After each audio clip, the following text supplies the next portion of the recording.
नमस्कार, आप देख रहे हैं IBC 24। मैं हूं आप सभी के साथ रचना नितेश और गुड मॉर्निंग छत्तीसगढ़ में आप सभी का बहुत बहुत स्वागत है। छत्तीसगढ़ की हर छोटी बड़ी खबर से इस बुलेटिन में करेंगे अपडेट। सबसे पहले एक नजर अब तक की सुर्खियों पर।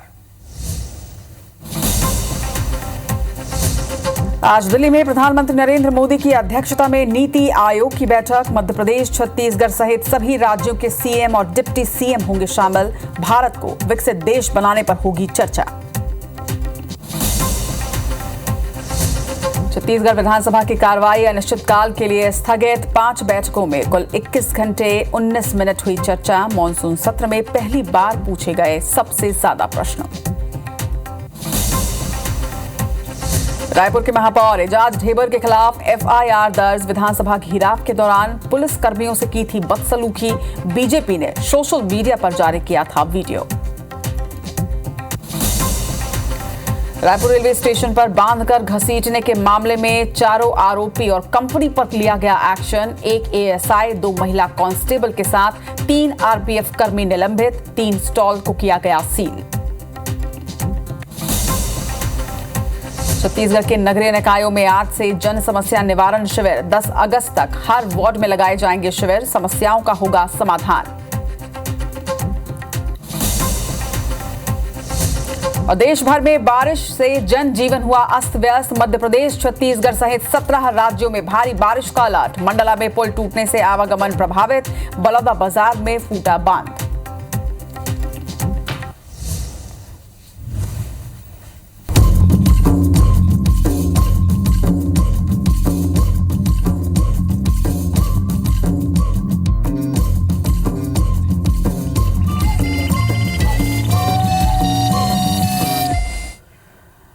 गुड मॉर्निंग छत्तीसगढ़ की शुरुआत में सबसे पहले बात करेंगे मौसम की वजह से जनजीवन किस तरह से प्रभावित हो रहा है। दिखाएंगे तस्वीरें जल तांडव की।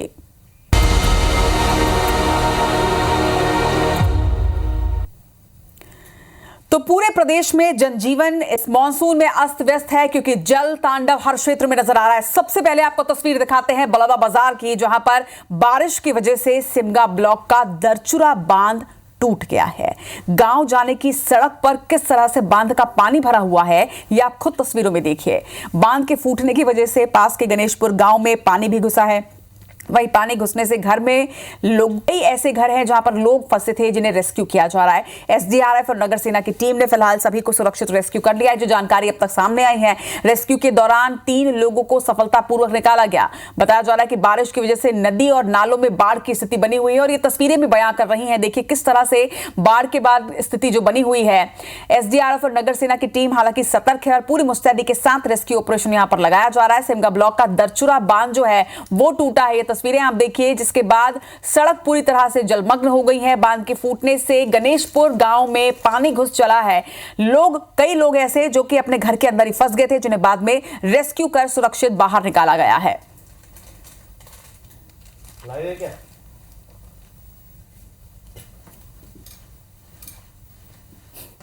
तो एक्सक्लूसिव तस्वीर आप देख रहे हैं, ये उस क्षेत्र की तस्वीर है जिस जगह पर ये बांध फूटा और जिसके बाद पानी भर चुका है। आपको बता दें कि कई गांव ऐसे हैं जहां पर स्थिति बेहद खतरनाक स्थिति में पहुंच चुकी है। रेस्क्यू ऑपरेशन हालांकि कई जगहों में चलाया जा रहा है। यहां भी कुछ लोग गणेशपुर नाम के गांव में फंस चुके थे, जिन्हें बाद में रेस्क्यू कर सफलतापूर्वक बाहर निकाला गया। एक तरफ बांध के बाद किस तरह के हालात हैं वो तस्वीरें आप देख रहे हैं। दूसरी तस्वीर उस रेस्क्यू ऑपरेशन की। आपको बता दें कि कई लोग गांव में बाढ़ की वजह से फंस गए थे, जिन्हें बाद में SDRF और नगर सेना की टीम ने सुरक्षित रेस्क्यू कर लिया। इसके साथ ही कई गांव ऐसे हैं जहां पर पानी भरा है, जिन्हें सुरक्षित स्थानों में ले जाया जा रहा है, ऊंचे स्थान में पहुंचाया जा रहा है और लगातार प्रदेश में राहत और बचाव कार्य जारी है।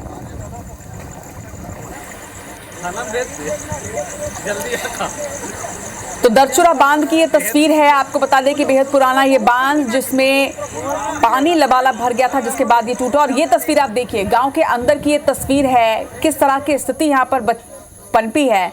देर रात लोगों को यहां से निकाला गया, सुरक्षित स्थानों में पहुंचाया गया और अब पूरे गांव को खाली करा के ऊंची जगह पर शिफ्ट किया जा रहा है। गांव जाने की सड़क पर पूरी तरह से बांध का पानी भरा है। वहीं कई जगहें ऐसी भी हैं जो कि जलमग्न हो चुकी हैं। ये तस्वीर तो आपने सिमगा की देखी, लेकिन अब आपको कोरबा की तस्वीर भी दिखाते हैं, जहां पर लगातार बारिश की वजह से नदी उफान पर है। बारिश की वजह से यहां का मूंगाडी गांव पूरी तरह से जलमग्न हो चुका है। लोगों को अब ऊंची जगहों पर शिफ्ट किया जा रहा है। राहत और बचाव कार्य में प्रशासन लगातार लगा हुआ है। तस्वीरें आप देखिए किस तरह से यहां पर मूंगाडी गांव जो है वो पूरी तरह से जलमग्न नजर आ रहा है। इन तस्वीरों में घर नजर नहीं आ रहे हैं, इन तस्वीरों में नजर आ रहा है हर तरफ तो सिर्फ और सिर्फ बारिश का पानी। आपको बता दें कि बारिश की वजह से मूंगाडी गांव पूरी तरह से जलमग्न नजर आ रहा है। सिर्फ छतें नजर आ रही हैं घर की, और यही वजह है कि प्रशासन लगातार यहां पर सतर्क है और लोगों को यहां से शिफ्ट किया जा रहा है।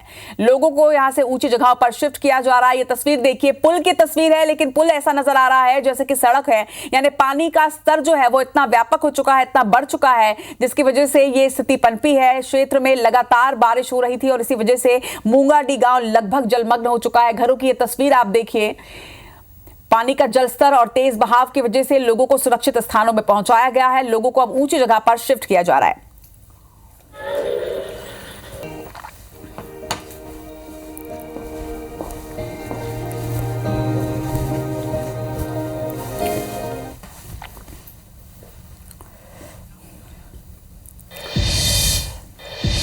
और अब आपको लिए चलते हैं बस्तर के दंतेवाड़ा में मलगेर नाला अपने पूरे उफान पर है, जान जोखिम में डालकर, लेकिन लोग अभी भी यहां पर नाले को पार कर रहे हैं। दरअसल बुरगुम और रिवाली का संपर्क ब्लॉक मुख्यालय से पूरी तरह से टूट चुका है और लोगों को मजबूरीवश ये नाला पार करना पड़ता है। पालनार इलाके का ये पूरा मामला है। तस्वीरें आपको दिखाते हैं कि कैसे लोग नाले को पार कर रहे हैं। और ये स्थिति बस्तर में हर साल देखने को मिलती है। हर वर्ष मानसून के वक्त में कई ऐसे छोटे पुलियां और पुल हैं जो कि बारिश में पूरी तरह से या तो डूब जाते हैं या तो टूट जाते हैं, क्योंकि उच्च गुणवत्ता का निर्माण यहाँ होता नहीं है। और इसी वजह से जो कई गांव के लोग हैं जिनका एकमात्र तरीका जो है मुख्यालय से संपर्क का, वो एक पुल होता है। लेकिन अगर ये पुल टूट जाए तो लोगों को अपने दैनिक दिनचर्या के सामान के लिए पुल पार करना ही होता है, नदी नाले पार करने ही होते हैं। और ऐसी ही कुछ तस्वीर मलगेर से सामने आई हैं। जान जोखिम में डालकर किस तरह से नाला पार कर रहे हैं लोग, ये तस्वीरें आप देखिए।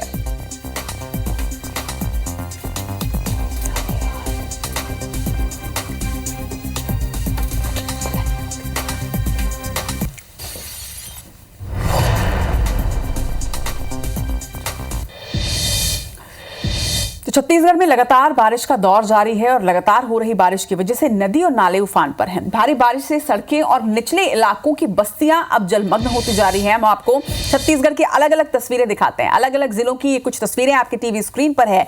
पहली तस्वीर जो आप देख रहे हैं ये धमतरी जिले की है, जहां पर शहर के स्टेशन पारा के देवार बस्ती की झोपड़ियां किस तरह से जलमग्न हुई है। तस्वीरें आप देखिए, झोपड़ियों के अंदर तक पानी घुसा है। निगम ने इस बस्ती के करीब 30 परिवारों को पुरानी मंडी में फिलहाल शिफ्ट कर दिया। दूसरी तस्वीरें आप बलौदा बाजार की सिमगा की देख रहे हैं, जिसे अभी अभी हमने आपको दिखाया भी कि दरचुरा बांध किस तरह से फूटा है और इसकी वजह से यहां लोगों को परेशानी हो रही है। दरअसल भारी बारिश की वजह से लगातार बांध का जलस्तर बढ़ रहा था। जिला प्रशासन ने अलर्ट जरूर जारी कर दिया था, लेकिन अचानक बांध फूटने से और उसका पानी घरों में पहुंचने से अस्त व्यस्त हो चुका है जीवन। वहीं तीसरी तस्वीर बीजापुर जिले की है, जहां लगातार बारिश से इंद्रावती और ताल पेरू नदी उफान पर है। इससे भोपालपट्टनम, भैरमगढ़, बीजापुर समेत उसूर ब्लॉक के कई गांव का जिला मुख्यालय और ब्लॉक मुख्यालय से संपर्क पूरी तरह से टूट चुका है। चौथी तस्वीर बिलासपुर की आप देख रहे हैं। शहर के कई वार्डों में जलभराव की स्थिति देखने को मिली। सड़कें इसी तरह से जलमग्न हर वर्ष मानसून के वक्त में बिलासपुर शहर में नजर आती हैं।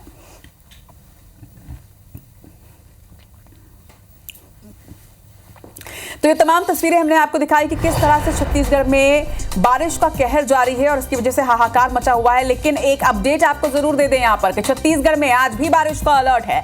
लगातार बारिश के बाद अब अगले 3 से 4 दिन के लिए मौसम विभाग ने मानसून के सक्रिय रहने की संभावना जताई है। मध्य छत्तीसगढ़ में बारिश के अधिक आसार नजर आ रहे हैं, यानी कि सूरजपुर, सरगुजा, बलरामपुर, रायगढ़ में रेड अलर्ट जारी किया गया है। वहीं आपको बता दें कि कल भाटापारा में सर्वाधिक बारिश दर्ज की गई, यानी 180 मिलीमीटर बारिश यहां पर कल हुई है। सिमगा में 170 मिलीमीटर बारिश दर्ज की गई। तो वहीं राजधानी रायपुर की अगर बात करें तो आज सुबह से भी यहां पर बारिश हो रही है और लगातार 3 दिनों से इसी तरह का मौसम बना हुआ है। और मौसम विभाग ने ये आसार जताए हैं, ये संभावना जताई है कि आने वाले 3 से 4 दिनों तक मानसून इसी तरह से सक्रिय रहेगा और पूरे प्रदेश में बारिश होती रहेगी।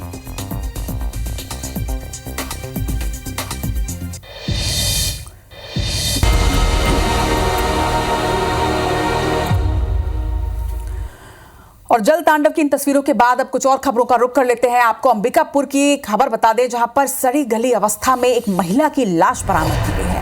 बताया जा रहा है कि स्कूल के सेप्टिक टैंक के गड्ढे में ये लाश मिली। शव की फिलहाल शिनाख्ती नहीं हो पाई है। वहीं महिला के हाथ में एक टैटू का निशान मिला है।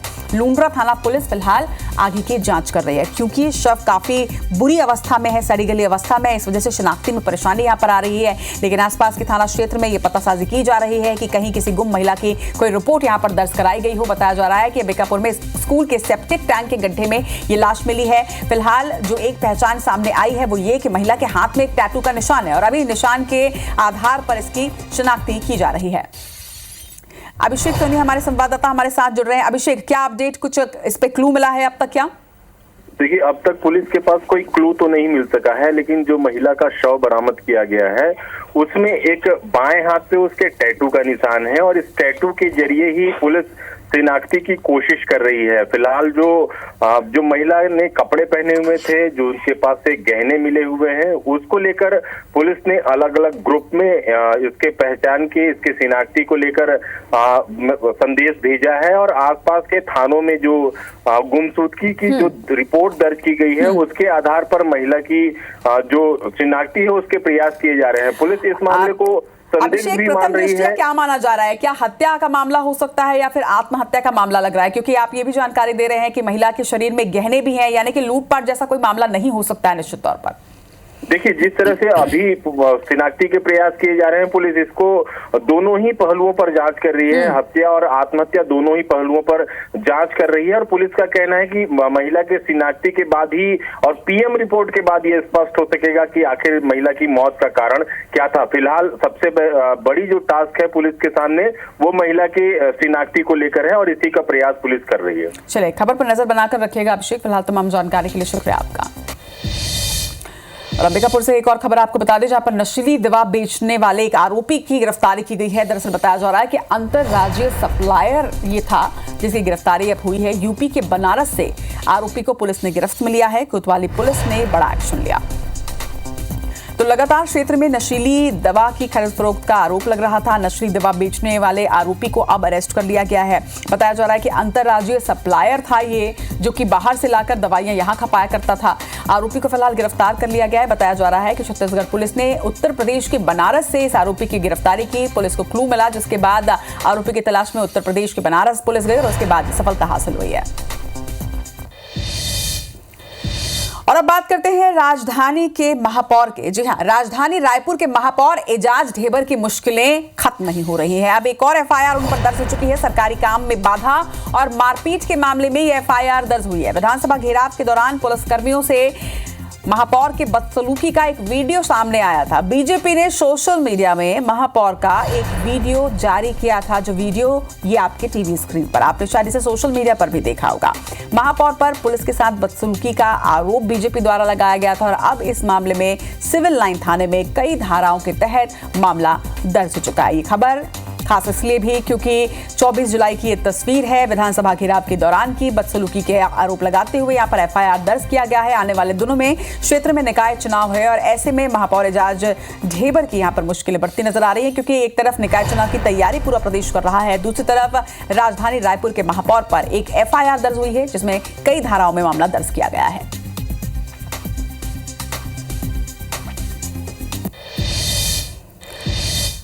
अब बात करते हैं देश की राजधानी दिल्ली की। देश की राजधानी दिल्ली में आज नीति आयोग की बैठक होनी है। प्रधानमंत्री नरेंद्र मोदी की अध्यक्षता में ये बैठक होगी और इस बैठक में देश के सभी राज्यों के मुख्यमंत्री और उप मुख्यमंत्री शामिल होंगे। छत्तीसगढ़ के मुख्यमंत्री विष्णुदेव साय के साथ ही उप मुख्यमंत्री अरुण साव और विजय शर्मा भी दिल्ली के दौरे पर हैं। आज नीति आयोग की बैठक में ये तीनों ही शामिल होंगे। आपको बता दें कि देश को विकास की ओर अग्रसर करने के लिए इस बैठक में चर्चा की जानी है। सन 2047 तक भारत को विकसित देश के रूप में स्थापित करने के लिए लगातार सरकार कार्य कर रही है और इसी दिशा में आज नीति आयोग की यह अहम बैठक है, जिसमें मुख्यमंत्री विष्णुदेव साय के साथ ही डिप्टी सीएम विजय शर्मा और अरुण साव भी शामिल होने के लिए दिल्ली पहुंचेंगे। आपको बता दें कि ये बैठक आज सुबह 10 बजे दिल्ली में आयोजित की गई है, जिसमें प्रधानमंत्री नरेंद्र मोदी की अध्यक्षता के साथ ही सभी राज्यों के मुख्यमंत्री और उप मुख्यमंत्री शामिल होने जा रहे हैं और अहम चर्चा इस बैठक में, नीति आयोग की इस बैठक में की जानी है। नीति आयोग का मीटिंग है देश के यशस्वी प्रधानमंत्री श्री नरेंद्र मोदी जी नीति आयोग के चेयरमैन हैं। उनकी अध्यक्षता में बैठक होना है और हम लोग छत्तीसगढ़ से आए हैं। और अब बात करते हैं एक आरोप की, जो आरोप लगाया गया है पीसीसी अध्यक्ष दीपक बैज के द्वारा। दरअसल पीसीसी चीफ दीपक बैज ने एक पत्र भाजपा के सांसदों को लिखा है। छत्तीसगढ़ के भाजपा सांसदों को लिखे गए इस पत्र में केंद्रीय बजट में छत्तीसगढ़ की उपेक्षा का आरोप और उसके साथ ही इस उपेक्षा को सदन में उठाने का आग्रह भी किया गया है। राज्य को विशेष आर्थिक सहायता की मांग संसद में उठाने के लिए भाजपा सांसदों को आग्रह इस पत्र के माध्यम से किया गया। इसके साथ ही यह भी निवेदन कि विशेष राज्य का दर्जा छत्तीसगढ़ को दिया जाए। देखना होगा कि इस पर प्रतिक्रिया क्या सामने आती है, लेकिन फिलहाल पीसीसी चीफ दीपक बैज ने एक पत्र लिखकर विशेष आर्थिक सहायता के साथ ही छत्तीसगढ़ को विशेष राज्य का दर्जा देने की मांग को सदन में उठाने का आग्रह जो है वो भाजपा सांसदों से रखा है। रुक करते हैं कुछ और खबरों की ओर। रायगढ़ जिले के किसान पीएम फसल बीमा योजना में रुचि नहीं ले रहे हैं। क्या वजह है, ये भी आपको समझाते हैं इस खबर के माध्यम से। दरअसल खरीफ सीजन 2023-24 में धान बिक्री के लिए 89,000 से अधिक किसानों ने पंजीयन करवाया, मगर जिले में फसल बीमा कराने वाले किसानों की संख्या काफी कम है। इस साल सिर्फ 15,000 किसानों ने फसल का बीमा करवाया है। वहीं अगर बात करें पिछले 3 साल की, तो पिछले 3 सालों से लगातार फसल बीमा कराने वाले किसानों की संख्या में गिरावट नजर आ रही है। विभाग फसल बीमा का टारगेट पूरा नहीं कर पा रहा है। ऐसे में जिले में वर्ष 2022 में 57,000 किसानों की फसल का बीमा कराने का विभाग का लक्ष्य था, मगर इस पर सिर्फ 37,301 किसानों ने ही फसल बीमा का रजिस्ट्रेशन कराया। वर्ष 2023 की अगर बात करें तो 36,000 किसानों ने फसल का बीमा करवाया था। वहीं विपक्षी पार्टी कांग्रेस फसल बीमा के इन आंकड़ों को लेकर अब सवाल उठा रही है। आपको बता दें कि फसल बीमा कराने की अंतिम तारीख 31 जुलाई निर्धारित की गई है। देखना होगा कि इस बार जो लक्ष्य रखा गया है, क्या वो लक्ष्य पूरा हो पाता है।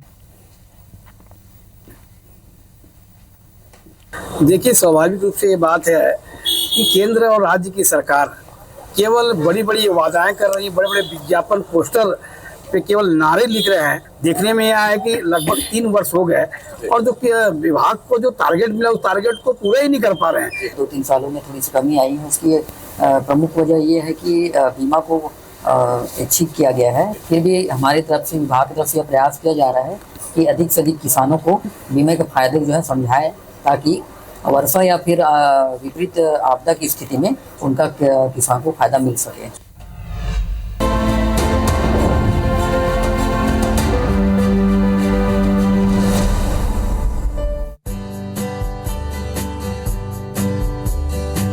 छत्तीसगढ़ के बच्चे तरक्की करें और उनके कदम ऊंचाइयों को छुए, इसी सोच के साथ विष्णु देसाई सरकार लगातार काम कर रही है और छत्तीसगढ़ के स्कूलों में शिक्षा और इंफ्रास्ट्रक्चर पर लगातार जोर दे रही है। साय सरकार की कोशिशें जमीन पर भी दिखने लगी हैं। जगदलपुर जिले के स्कूलों में बदलाव के साथ शिक्षा में भी बदलाव नजर आने लगा है। स्कूलों में नई पहल की जा रही है। जिला प्रशासन ने शिक्षकों के मोबाइल में ही जादुई पिटारा ऐप इंस्टॉल कराया है, जिसमें स्कूल के टीचर्स, आंगनबाड़ी कार्यकर्ता, सहायिका और छात्रों के परिजनों को ऐड किया गया है।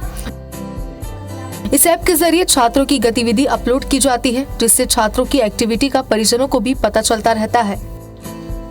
ठीक है, माइनस पहले से सूत्र में दिशाओं के रेखा के कौन सी रेखा किस दिशा से गुजरती है, इसके बारे में हमें बताया गया एवं शिक्षा बहुत सरल है, इस पर चर्चा किया गया और खेल खेल में हमने बहुत कुछ सीखा।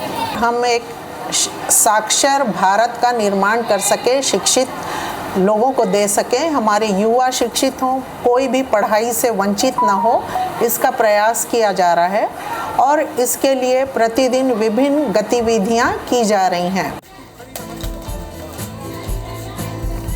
छात्रों में शिक्षा के प्रति रुचि और अध्ययन का नजरिया विकसित करने के लिए भी स्कूल की तरफ से शिक्षण सप्ताह भी मनाया गया, जिसमें 98,996 विद्यार्थियों ने भाग लिया है।